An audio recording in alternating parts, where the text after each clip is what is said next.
తులవారి గనక చూసుకున్నట్లయితే మీకు మీ యొక్క రాస్యాధిపతి ఈ మాసం అంతా కూడా 6వ స్థానంలో ఉంటాడు. ఆల్మోస్ట్ 28వ తేదీ, మార్చి 28వ తేదీ వరకు కూడా. అలాగే ఈ 6వ స్థానంలో శని కూడా ఉంటూ రవి 15వ తేదీ నుంచి అక్కడికి వస్తున్నాడు. అయితే ఈ 5వ స్థానంలో, పంచమ స్థానంలో మీకు రాహువు, కుజుడు, రవి 15వ తేదీ వరకు రవి ఉండి దాని తర్వాత 6లోకి వెళ్తూ బుధుడు వక్రించి 4వ స్థానం వైపు వస్తున్నాడు. మరియు ఏకాదశంలో కేతువు, దశమంలో చంద్రుడితో ఈ నెల ప్రారంభం అవుతుంది. మరియు భాగ్యస్థానంలో గురువు ఉన్నాడు. ఈ యొక్క గ్రహస్థితిని అనుసరించి మీకు ఎటువంటి ఫలితాలు జరగనున్నాయి, ఏ దేవత ఆరాధన చేయాలి, ఏ విషయాల పట్ల మీరు జాగ్రత్తగా ఉండాలి అనేటువంటి అంశాలు చెప్తుంది నేనైనప్పటికీ చెప్పిస్తుంది సాక్షాత్ లలిత అమ్మవారిగా భావిస్తూ ఆ యొక్క అమ్మవారి యొక్క అనుగ్రహం మీకు పరిపూర్ణంగా కలగాలని మనస్ఫూర్తిగా కోరుకుంటూ, ప్రధానంగా ఇక్కడ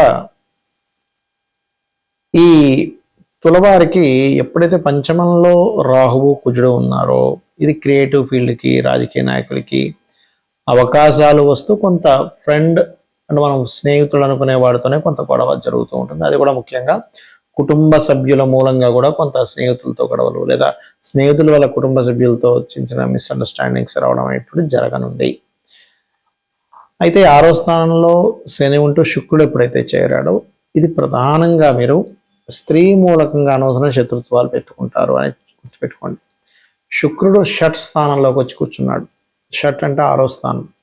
రుణరోగ శత్రు సంబంధించిన విషయంలో స్త్రీ మూలకంగా కొన్ని సుఖ సంబంధించిన వాటి మూలంగా కొంత ఇబ్బందులు రావడం, స్త్రీకి ఏదైనా అప్పు ఇవ్వడం, స్త్రీల దగ్గర మీరు అప్పు తీసుకోవడం వల్ల ఇది మీకు డిస్టర్బ్ అవుతుంది.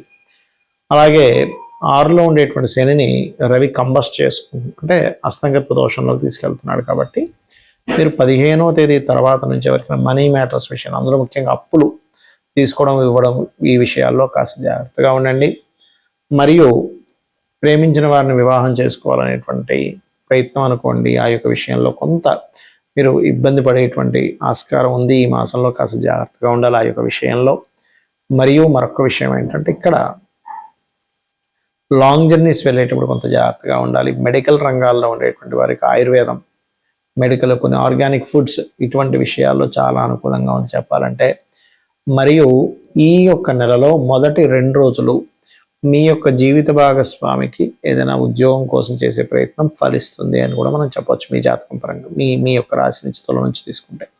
ఇక మీరు నిత్యము చేయవలసింది సుబ్రహ్మణ్యేశ్వర స్వామి యొక్క ఆరాధన మరియు దుర్గాదేవి యొక్క ఆరాధన చేయండి, అన్ని విధాలు బాగుంటుంది. మనకి ఈ మార్చి మాస ఫలితాలతో పాటు మనకేంటంటే ఈ ఫిబ్రవరి 13 నుంచే ఒక 40 రోజుల పాటు, 17 నుంచి 40 రోజుల పాటు ప్రక్రియ చేసుకోవాలి. ఎందుకంటే గ్రహణం పడుతూ పంచగ్రహ కూటమి ఫిబ్రవరి 17వ తేదీ నుంచి ప్రారంభం అవుతుంది. కాబట్టి అంటే ఆల్మోస్ట్ ఇది మార్చ్ ఎండింగ్ వరకు మీరు ఈ పరిహారం చేసుకోవాలి. దీనివల్ల ఏమిటి కలుగుతాయి, ఏమిటి అనేది చెప్తాను నేను మీకు. మొట్టమొదటిగా మనం ఇంకొక విషయం ఏంటంటే 17, 18, 19 తేదీలు కామాఖ్య శక్తిపీఠంలో గణపతి లలిత హోమము, నవగ్రహ హోమము, చండీ హోమాలు జరుగుతున్నాయి. మీరు ఎవరైనా పార్టిసిపేట్ చేయాలనుకునేవారు పార్టిసిపేట్ చేయొచ్చు. రైట్. అయితే ఈ 40 రోజులు చేసేటువంటి ప్రక్రియ గురించి నేను మీకు వివరిస్తాను. ఏమిటది అంటే ఈ 40 రోజుల పాటు, అంటే పంచగ్రహ కూటమి ఎప్పుడైతే 17వ తేదీ ఏర్పడుతుందో అక్కడి నుంచి ఒక 40 days ఆఫ్ టైము పర్టికులర్గా మీరు ఒక దీక్షలాగా తీసుకొని కనుక చేసినట్లయితే మీ యొక్క జీవితంలో ఏదైతే ఇబ్బందులు ఉన్నాయో ఆ ఇబ్బందులు ఖచ్చితంగా నెరవేరుతాయి. అంటే క్లియర్ అయిపోతాయి చెప్పాలంటే.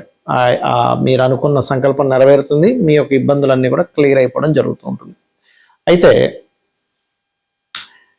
ఎవరికైనా చూడండి, నేను రాజకీయంగా బాగా కలిసి రావాలి, చేసేటువంటి ఉద్యోగంలో ప్రమోషన్స్ రావాలి అని అనుకున్నప్పుడు రవిగ్రహం ముందు నిత్యము ఆదిత్య హృదయం చేస్తూ అర్ఘ్యం వదలండి. ఇది రెగ్యులర్గా మీకు కనుక అలవాటైతే లైఫ్లో చాలా మంచి ఆరోగ్యము, మంచి కీర్తి కూడా లభిస్తుంది, గుర్తుపెట్టుకోండి. అలా కాదండి, నాకు మానసిక స్ట్రెస్ ఎక్కువగా ఉంది, మానసికంగా ఎప్పుడు ఏదో ఒక ఇబ్బంది వస్తూ ఉంది, నాకు చాలా ఇబ్బంది పడుతున్నాను మానసిక స్ట్రెస్ వల్ల అని అనుకుంటే కనుక మీరు చేయవలసింది ఏమిటి అంటే పర్టికులర్గా మీరు బియ్యము వీలున్నప్పుడు అలా దానం ఇవ్వడం, లేనట్లయితే 40 రోజుల పాటు మెడిటేషన్ చేస్తూ, ఏది ఫిబ్రవరి 17వ తేదీ నుంచి 41 days 41 days చేయండి. మళ్ళీ ఎందుకు చేస్తూ మీరు శివాలయంలో, ఏదైనా మీకు దగ్గరలో ఉండే శివాలయంలో ఒక 1/2 లీటర్ పాలు అభిషేకానికి ఇస్తూ ఒక రోజుకి ఒక్క మనిషికి సరిపోయేంత భోజనం పెట్టుకొని తీసుకెళ్ళి బయట ఉండేటువంటి కొంతమంది అనాథలు ఉంటారు, అన్నం కోసం అలమటిస్తుంటారు, వాళ్ళకి ఇవ్వండి.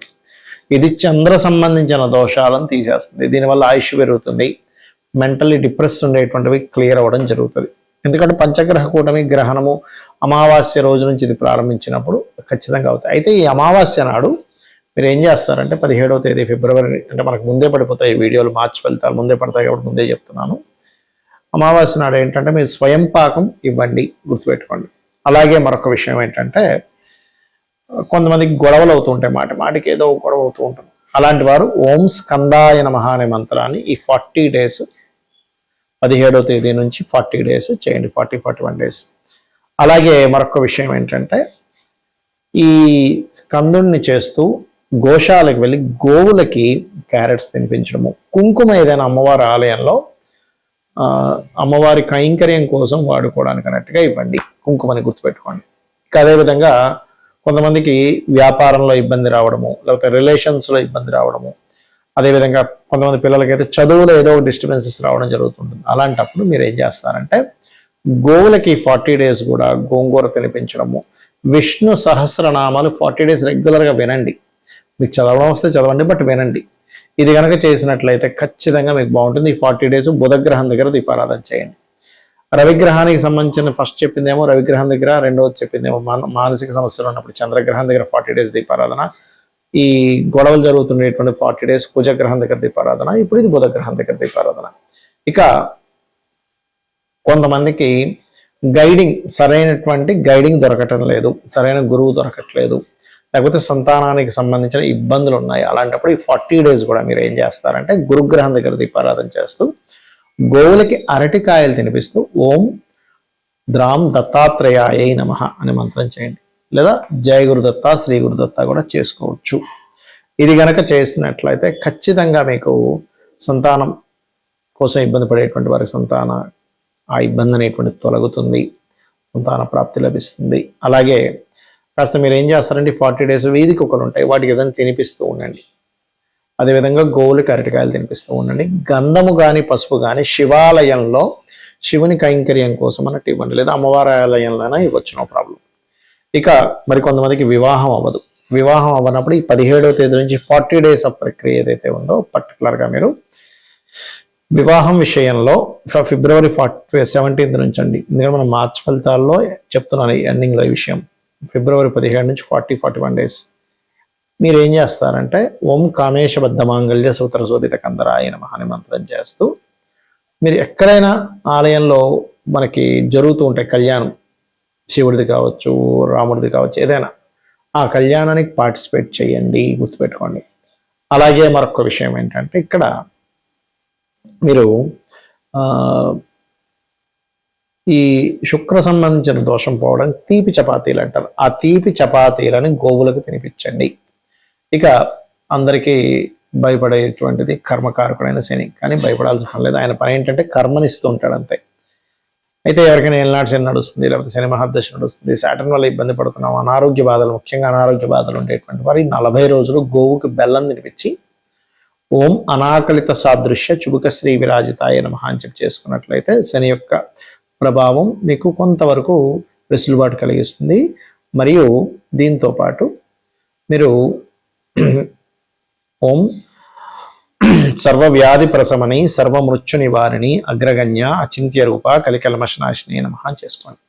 ఇక రాహుకేతు దోషాలు ఉన్నాయి, అప్పుడు ఏం చేయాలి అన్నప్పుడు ఇది నేను చెప్పేది ఏదైనా సరే మీరు ఖచ్చితంగా రోజు ఆ గ్రహం దగ్గర, శనికి సంబంధించింది అయితే శని గ్రహం దగ్గర, శుక్రకి సంబంధించిన శుక్రగ్రహం దగ్గర, గురువు అయితే గురు గ్రహం దగ్గర దీపారాధన చేయాలి 40 days. రాహుకేతువులు అయితే రాహు అంటే మాయ, ఏదో అయిపోతుంది అనేటువంటి భయం ఉండేటువంటి వారు దుర్గాష్టోత్తరం చదువుకోవాలి. కేతు అయితే ప్రతిదీ ఆటంకం జరుగుతుంది అన్నప్పుడు కేతు ప్రభావం ఉందని, అప్పుడు గణపతి యొక్క స్తోత్రం రోజు చేసుకుని ఓం గం గణాధిపతి నమః అనుకోండి. మరి స్త్రీలు 40 రోజులు కంటిన్యూ చేయలేరు కదా, అప్పుడు ఎలాగా అంటే 25 రోజులు అలా చేసి మళ్ళీ గ్యాప్ ఇచ్చి మిగిలింది 5 రోజులు గ్యాప్ ఇచ్చిన తర్వాత చేసుకోవచ్చు, ఎటువంటి దోషము లేదు. ఇది ఇలా చేయండి, ఖచ్చితంగా మీకు ఈ పంచగ్రహ కూటం వల్ల కలిగేటువంటి ఫలితాలు ఖచ్చితంగా వస్తాయి. మీరు ఎవరైనా ఆ కామాఖ్యలో పార్టిసిపేట్ చేయాలనుకుంటే కింద ఇచ్చిన నెంబర్కి మీ గోత్రము, మీ పేరు పంపించినట్లయితే వివరాలు పంపించడం జరుగుతుంది. శ్రీమాత్రే నమః.